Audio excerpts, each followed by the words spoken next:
এইবারে চলে যাব মানিকগঞ্জে। সেখানে আছেন সহকর্মী আসাদ জামান। আসাদ, বর্তমানে বাজারে ব্রয়লার মুরগির দাম কেমন দেখছেন, আর অন্যান্য মাংসের দামই বা অপরিবর্তিত আছে কিনা, কি তথ্য আছে আপনার কাছে?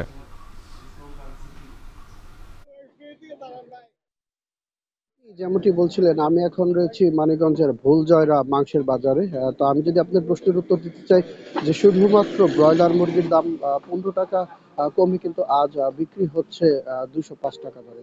আর অপরদিকে লেয়ার, সোনালী এবং প্যারেন্ট মুরগির দাম অপরিবর্তিত রয়েছে, সেগুলো বিক্রি হচ্ছে 350 টাকা কেজি দরে। আর যদি মাংসের বাজারের কথা বলতে চাই, তো মাংসের বাজারেও কিন্তু গরু এবং খাসির মাংসের দাম অপরিবর্তিত রয়েছে।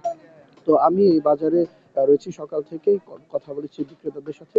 তারা যেমনটি জানিয়েছেন যে গত সপ্তাহ আগেও কিন্তু যেখানে এই বাজারে 6 থেকে 7টি গরু জবাই করা হতো, আজ কিন্তু সেখানে করা হয়েছে মাত্র 2টি গরু জবাই।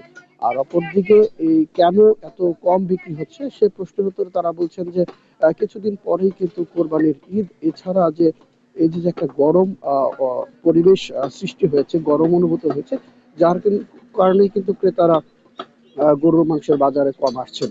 নেহায়েত প্রয়োজন ছাড়া কিন্তু মানুষ গরুর মাংস কিনছেন না বলে তারা জানিয়েছেন। আর যে এই যে বাজার, এই বাজারে মোট 10টি দোকান রয়েছে, সেখানে কিন্তু আজ মাত্র খোলা রয়েছে 4টি দোকান। তো এই যে যে বাজার, 2টি গরু আজ জবাই করা হয়েছে, এই 2টি গরু জবাই করে কিন্তু 4টি দোকান ভাগ করে তারা বেচাকিনি করছে বলে আমাদেরকে জানিয়েছেন।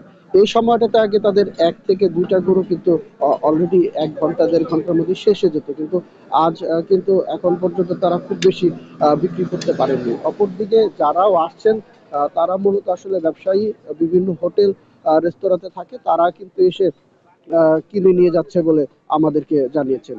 আরেকটা বিষয় বলতে চাই যে এই যে যে বাজার, এই বাজার হচ্ছে মানিকগঞ্জের পৌরসভার মধ্যে সবচেয়ে বড় মাংসের বাজার। আর আর আরেকটা বিষয়, আহ, যে এই যে যে মাংসের বাজার, এই মাংসের বাজারে হয়তোবা বিক্রি বাড়তে পারে ঈদের পরে, এমনটাই বিক্রেতারা ধারণা করছেন। তো এই ছিল মাংসের বাজার থেকে সর্বশেষ সংবাদ।